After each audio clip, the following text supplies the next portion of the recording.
This is a little video just to describe my experience of working with presence and healing, and also healing with others. Working working with presence in healing.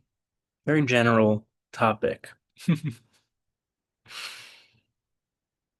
And it's largely coming for me from my practice of meditation, my own healing um, journey with being with my own somatic emotional experience, and layers of my experience, which, yeah, get so tied up in identity and thought and can feel so real. I could talk about the pain body, for instance, but also more recently in having a bodywork practice and doing massage therapy and doing craniosacral therapy. And so the big assumption that I have is that life is self-healing. If I cut my hand, I don't have to wait the rest of my life for this bleeding thing. It's not going to last forever, right? The cut heals, takes a couple days, maybe less. Um, Obviously, there are conditions where that doesn't happen, but the sense is, yeah, healing happens on its own. There's an intelligence in our bodies which is self-healing. And could say like, oh, the cut didn't really take any presence from me to heal. And I think that that is sort of true in a way. It's not like a conscious process of processing the healing. That's actually a really important point. The cut isn't like an action that I take to heal. The healing of the cut, it's not something I do. It's something that is intelligent and natural. I don't know how to turn off this camera following me thing, but we'll just play with it. Oh, there I go again. So the point is that healing happens really naturally. And my experience is that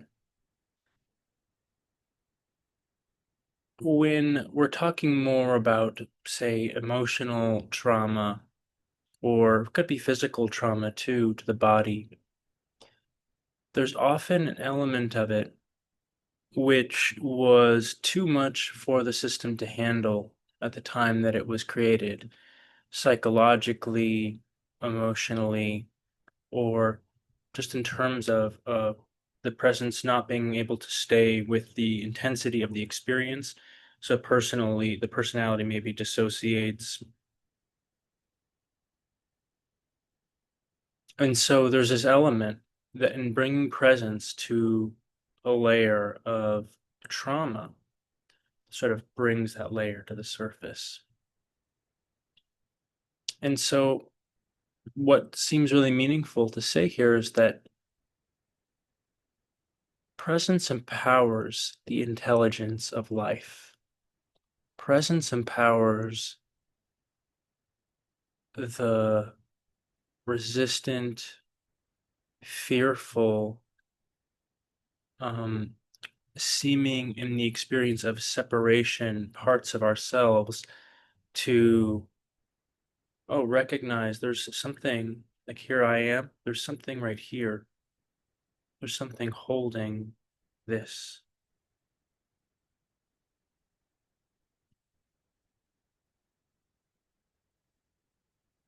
There's a bigger context than this locked into itself in fear, perhaps, or in I won't even go there because it's just I don't want to re-experience that trauma, right? Like something that stays protected and hidden or unconscious, right?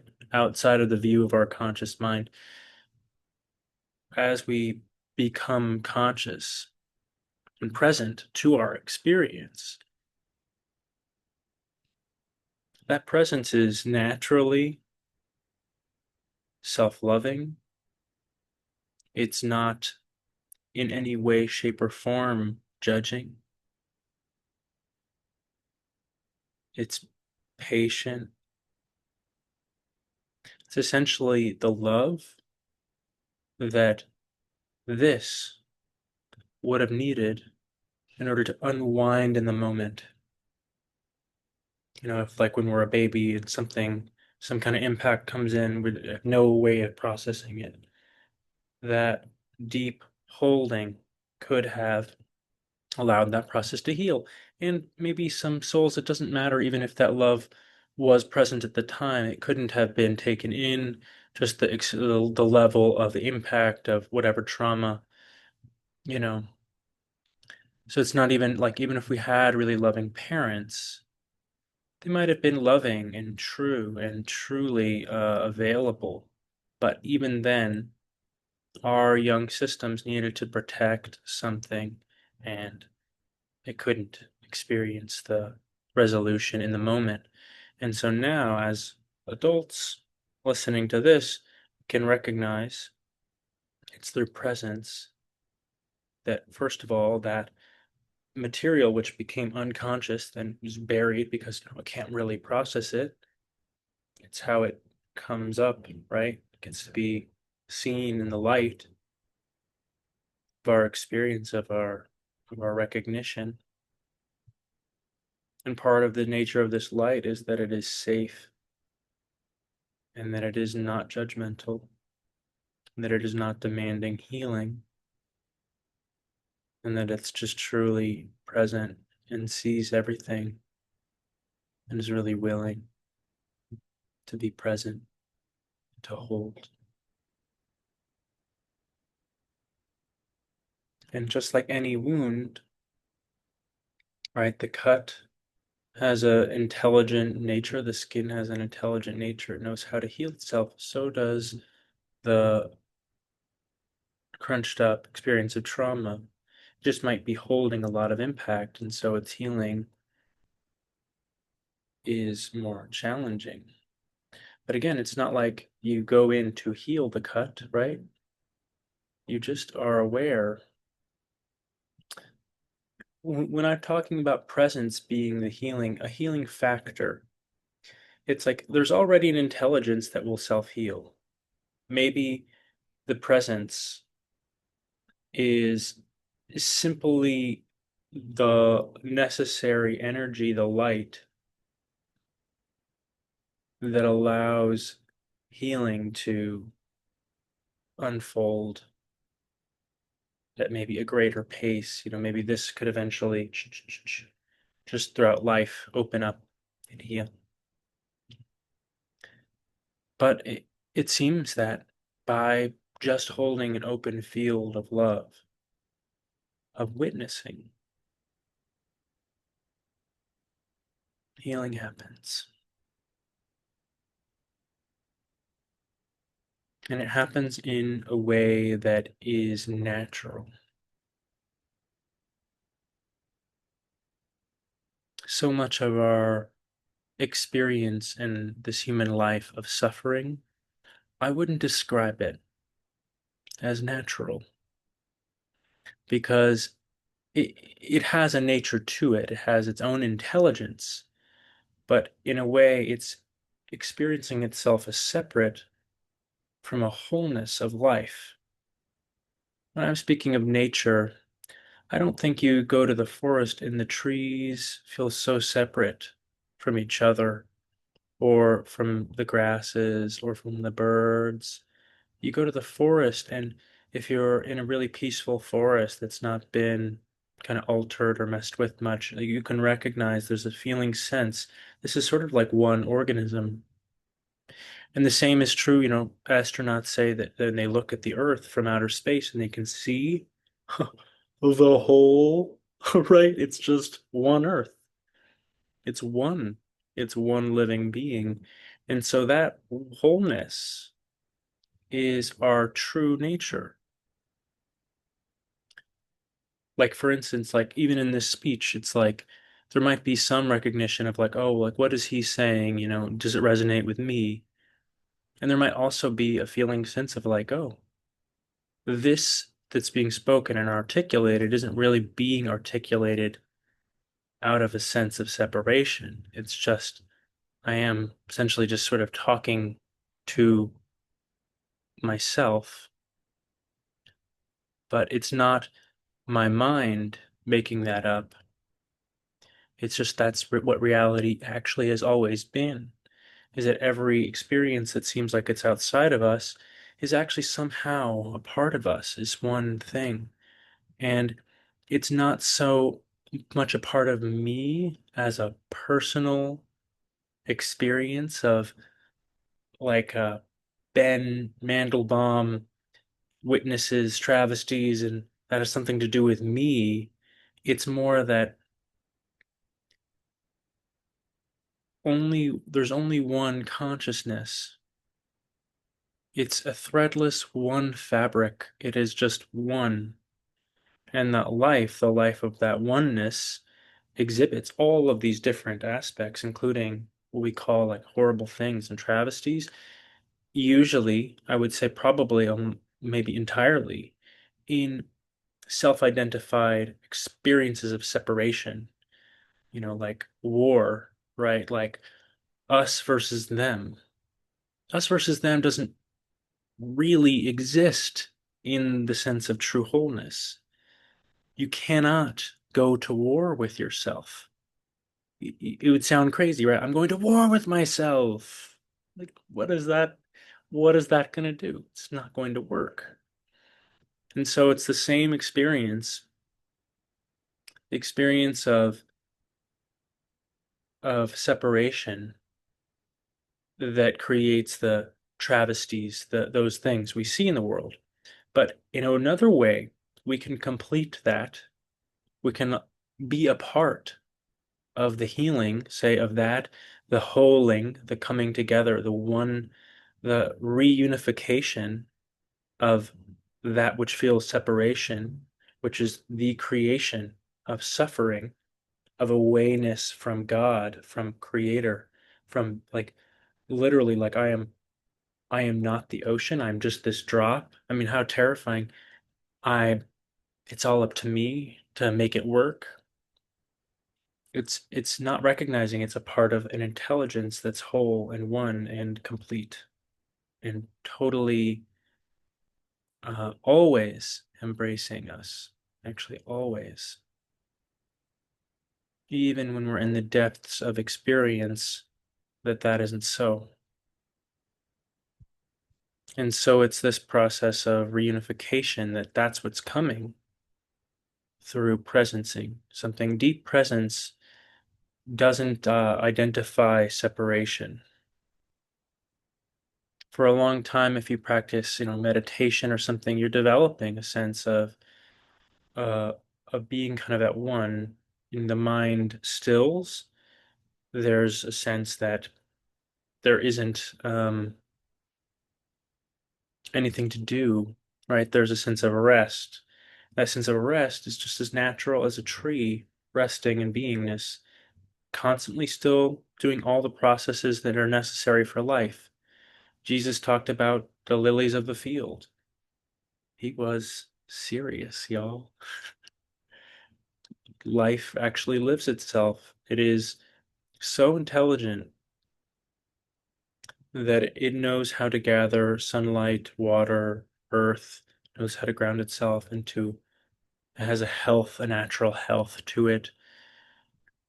Now, a lot of what I'm saying could make us feel separate, right? Because I'm not always living this depth of recognition, the recognition of I'm like a lily of the field, I'm just taken care of. But I'm also not doing that. I'm just doing it often through like some kind of scroungy, afraid, separate way where my ego mind is sort of trying to make deals with life and stay alive. And so part of what I'm sharing is I'm sharing this for myself to because I do recognize the reality of it. I don't know how coherent really this little sharing is, but I wanted to share it because it feels like this is really where all of the healing is. It isn't in processing things. It isn't in going to my psychologist and rehashing the past again. All of those things can be helpful and play a beautiful role and don't need to be abandoned. It's really just about what resonates, I think. What resonates is like naturally what I'm present with that, right? You ever hear a great song and you're just like, yeah, you're grooving with the song, you're in resonance with it. It's bringing you into presence. It doesn't matter what genre it is. It could be gangster rap and you're loving it. It could be some peaceful, tranquil, holy music. It could be Gregorian chants. It could be punk. It doesn't actually matter. What matters is the feeling of resonance is presencing. And so the same thing goes here, right? Like if you don't resonate with what I'm sharing, don't buy it. Why? Why would you buy it? Just wherever you feel resonance, recognize that, oh, okay, there's something in me that says, yeah, okay, that feels true for me. And where there's questioning, cool. Like because it's not like I don't think we all experience reality or come to reality in the same way. We're all learning how, in our own unique unfolding, from a karmic resonance of fear, separation, me alone in the world, or me and my people, we're untangling from that personally and uniquely. And it's kind of cool. I mean, that's how we actually come to our unique brand of wholeness. I don't think anybody else is supposed to be like the Buddha or like Jesus or Anandamayi Ma or any of the great true saints and sages throughout life. Like they were just learning really how to be themselves. And they probably had their specific things that they tended to resonate with, right? Jesus seemed to speak a lot about the biblical Abrahamic God um, from that lineage, and that's where he came from. And that was his language, and he spoke Aramaic. Those are the words. And if you look at the teachings, it's like they resonate a lot with like what the Buddha said, but they're different, and there's a different quality. So maybe these things aren't so different, but they're unique. And that's what each of us, I think, is being asked to do to come come more clearly into like what do I really want? What's true for me? What's true for me in this moment?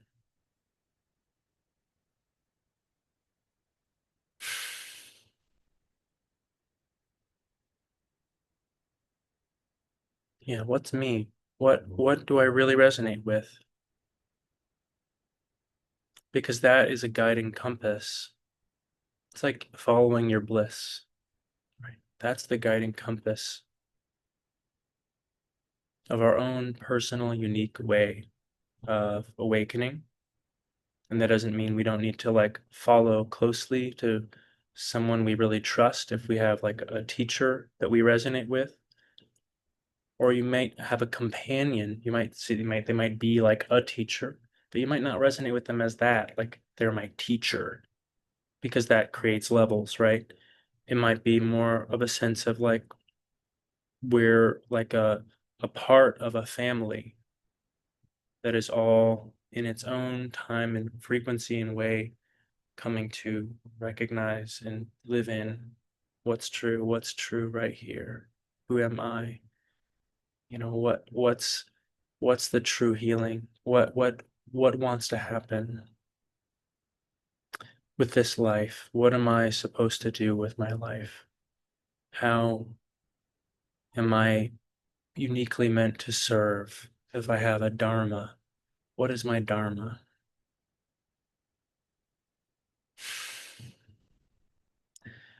And so it's just that you just follow that resonance, and we don't really get to determine that, I don't think, you know. I'm being playful in a way because I think of my own journey and I think of the ways I've tried to fit into certain paradigms that didn't really resonate with me. And you could give your power away to someone who has a powerful presence and who you trust, but it's not really resonating with you, right? So it comes back to some sort of self-responsibility, you know. Basically, everything I feel like I'm talking about, they're all qualities of presence. They're all qualities of beingness, and they're all um I'm thinking of this word. I think I heard it. It's a Buddhist word, but it's like a paramita, like a perfection. I'm not using that correctly because I know there's like five paramitas. I have no idea what they are. But the point is that it's like these are qualities of being in truth, self-responsibility, present, loving, welcoming, available to what feels crunchy, being that. These are all qualities of that one. And so it's that one that we're cultivating the one. But these unique ones, these unique qualities, they're all building blocks and they all seem to kind of develop. Like there's a maturing into them, or at least there's like a peeling away of the things that kept us from natural exhibiting of these qualities, right? Like a quality of flow. Flow is natural. Self-expression and flow is a fluid thing. It isn't meant to kind of go, oh, now I'm listening. Okay, it's my turn to talk. I'm gonna get ready. Oh boy. It's not like that's not natural, right? That's a part of a complex, a psychological complex. Like there's so many aspects of nature, and that's why, I mean, there's no greater metaphor, really, for truth than nature, in my opinion, because it's embodied silence. Silence, is the truest, they say it's like the truest teaching, right? It can't be avoided or argued with. It's just here. It's always present. But but embodied, stillness embodied, that's nature. And it does embody in people. And it is a seeming that's like a process, but it isn't a job. It's not a role. It's not that there is a teacher or like true nature, embodied nature is just itself. It's never really in a role. It can be seemingly placed in there, that kind of role, but it's not like that. It's just itself. And so, me sharing this right now, I'll just say it's an edge because I don't feel that I am a perfect example of what I'm sharing. I recognize it and I am growing into living it. But there's a recognition that like I'm in process, like I'm a human being, and sharing this is sort of like my edge to share the edge of what I understand and recognize and what I feel like I can confidently say is true for me. But it's not meant to be a um yeah, kind of any claim to mastery of it. And so I'm just curious if anyone has any comments or wants to share anything of their own experience of this, of what they're feeling, and yeah, anything that they want to share is really welcome. And Hmm. Yeah. Thank you. Thank you for listening.